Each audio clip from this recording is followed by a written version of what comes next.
we often hear about Ramraj as an idea, a Dharmraj. I want to know your thoughts on that. And I want to understand, why should India be a Hindu Rashtra once again?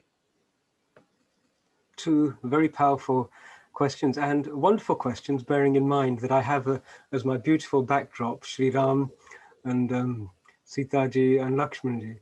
Um, very, very wise. So let's have a look. Ramraj. We know, those of us who've studied a little bit of scripture, we know that Ram Chandraji was actually what we call Maryada Purushottam, the ideal human being. What most people don't know is, how did that happen?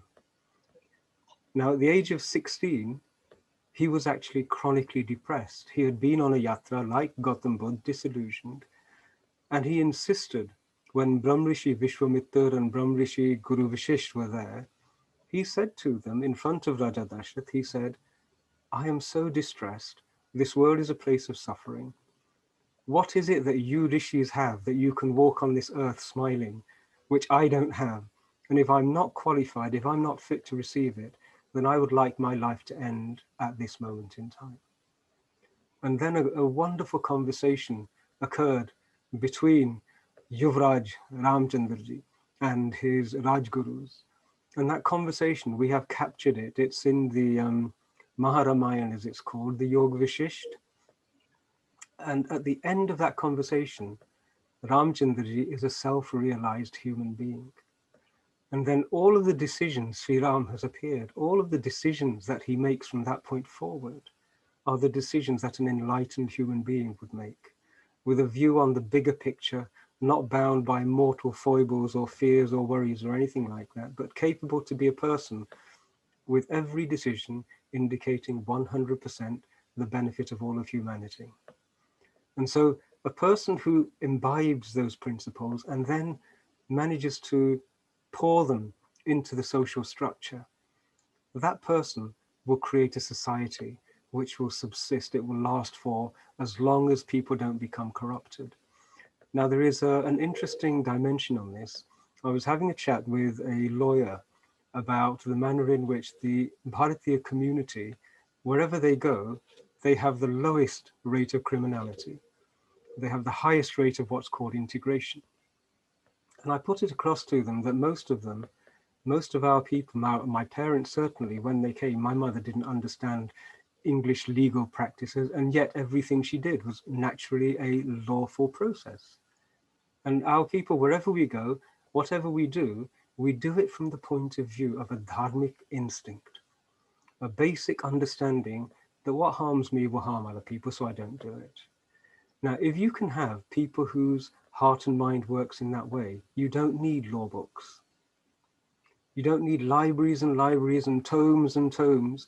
You know, where are the old law libraries gone for Bharat? It was 12, 14,000 years of civilization, but we don't have a library anywhere which contains precedent and contains law and case law and everything else, because naturally people were taught to exist in a manner such that society flourished and didn't need as rigorous controls from outside.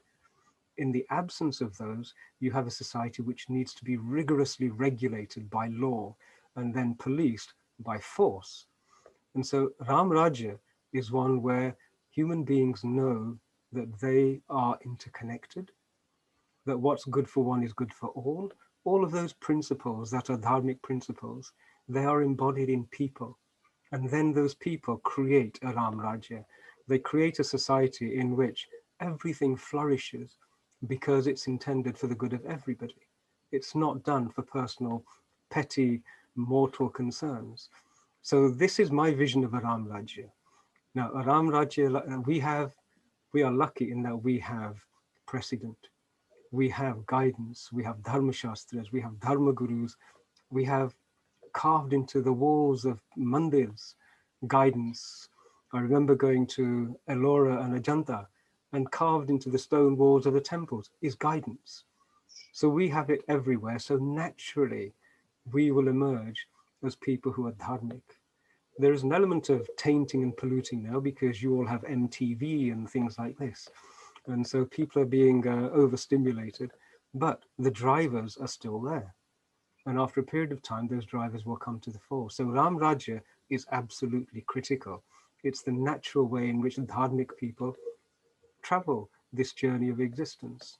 Now, with regard to a Hindu Rashtra, there is absolutely no reason for there not to be a Hindu Rashtra. Okay? On this planet, I think we have 57, 58 Islamic countries. We have 127 or something Christian countries identifying themselves as those. And so why on earth isn't there room for one Hindu Rashtra?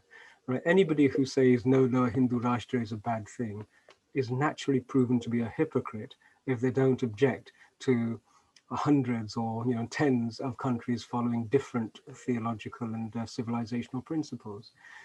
It would be a wonderful thing. The only hesitation that I have is that Ramrajya needs to be according to our dharmic principles and not according to the Hindu principles as were created by Christians when they told us who we were.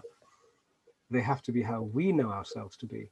So the proof is in the delivery. I recall when Prime Minister Modi ascended to leadership, there was such a negative backlash. There were all sorts of nonsensical scares, and now almost a decade later, nothing like that has materialized. And yet even then, the bogeyman of, oh no, a Hindu Rashtra is a terrible thing, is still regularly voiced. So I see it happening.